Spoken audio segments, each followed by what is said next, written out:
పూర్వం ఆకాశాన్ని చీల్చేలాగా, దిక్కులని దహించేలాగా తారకాసురుడు అనే రాక్షసుడు ఉండేవాడు.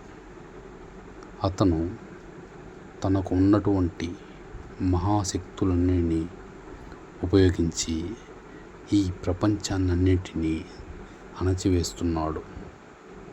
అది చూసినటువంటి దేవతలు అందరూ కలిసి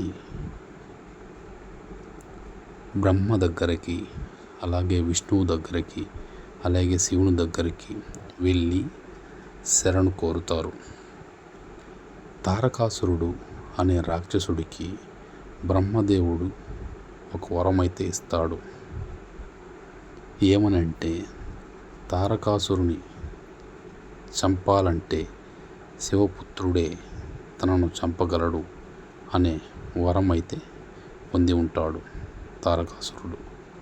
కానీ ఆ సమయంలో శివుడు తపస్సులో లీనమై ఉంటాడు.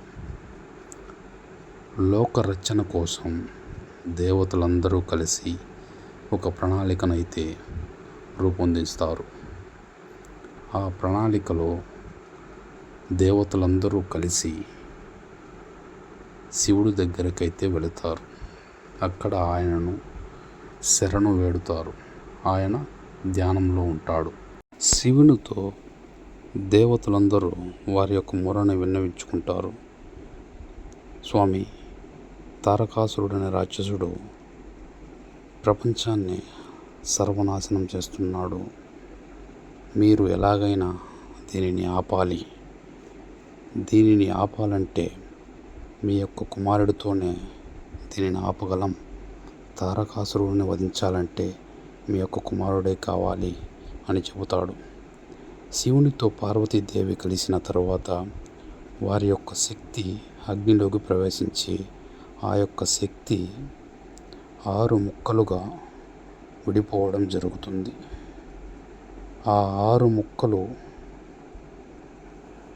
విడిపోయినటువంటి ఆ 6 ముక్కలు 6 అగ్నిజ్వాలలుగా బయట వచ్చిన శక్తి శరవణ అనే నదిలోకి చేరుతుంది. ఆ 6 ముక్కలు 6 పిల్లలుగా అవతరించి కార్తికేయునిగా ఒక రూపంలోకి మారుతారు.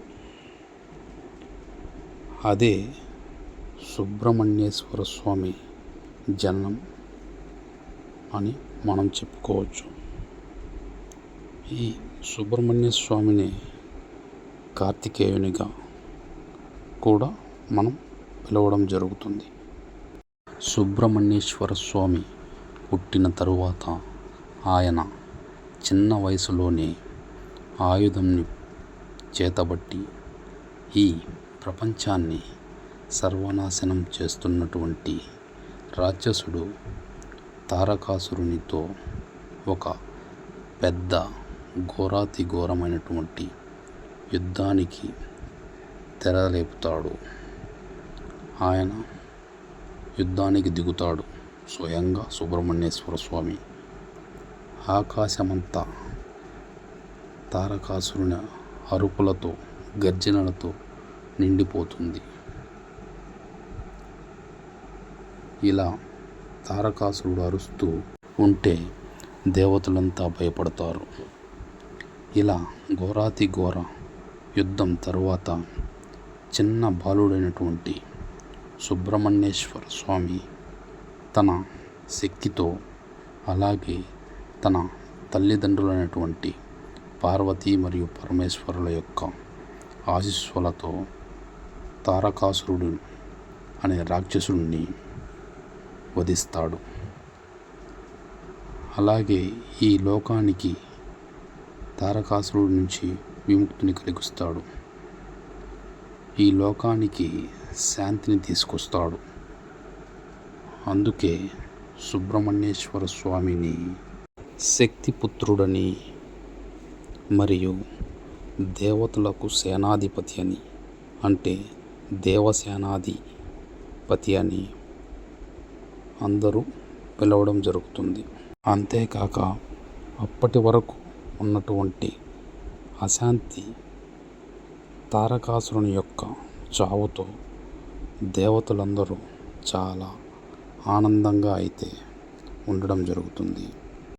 వారి యొక్క ఆనందానికి కారణమైనటువంటి పార్వతీ పరమేశ్వరులకు, అలాగే తన కుమారుడైనటువంటి సుబ్రహ్మణ్యేశ్వర స్వామికి జేజేలు పలుకుతారు. జేజేలు పలుకుతూ వారందరికీ నమస్కరిస్తారు. తీర్థయాత్రలో సుబ్రహ్మణ్యేశ్వర స్వామిని దేవతలు, వారితో పాటు భూమిపైన ఉన్నటువంటి ప్రజలు, భక్తులు కూడా ఆయనని ఆరాధిస్తారు.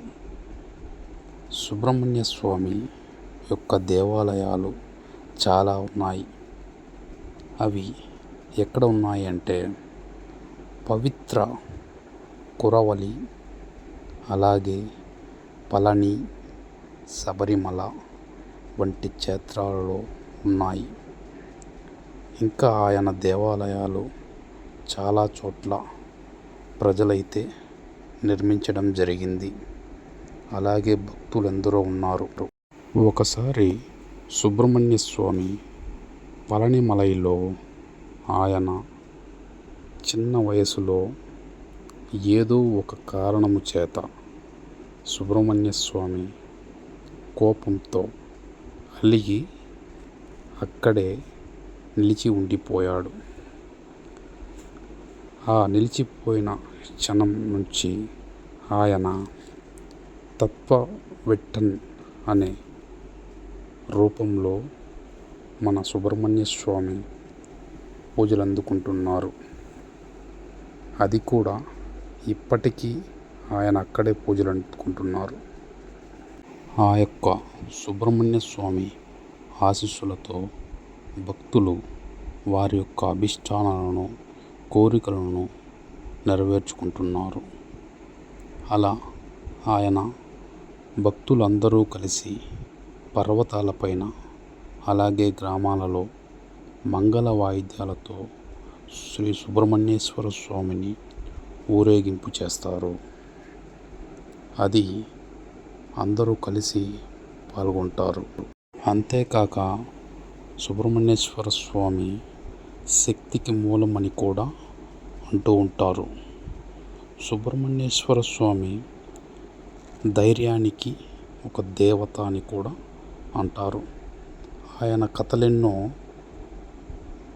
ఉన్నాయి. అయితే అది ఈ జన్మకే కాదు, తరతరాలకి ఆయన కథలో ఒక ప్రేరణగా నిలుస్తుంది. Thank you for watching friends. ఈ అగ్నిలో నుంచి జనించినటువంటి వీరుడు సుబ్రహ్మణ్యేశ్వర స్వామి కథ మీకు ఎలా అనిపించింది? ఈ వీడియోకు ప్లీజ్ ఒక లైక్ చేయండి. Thank you for watching.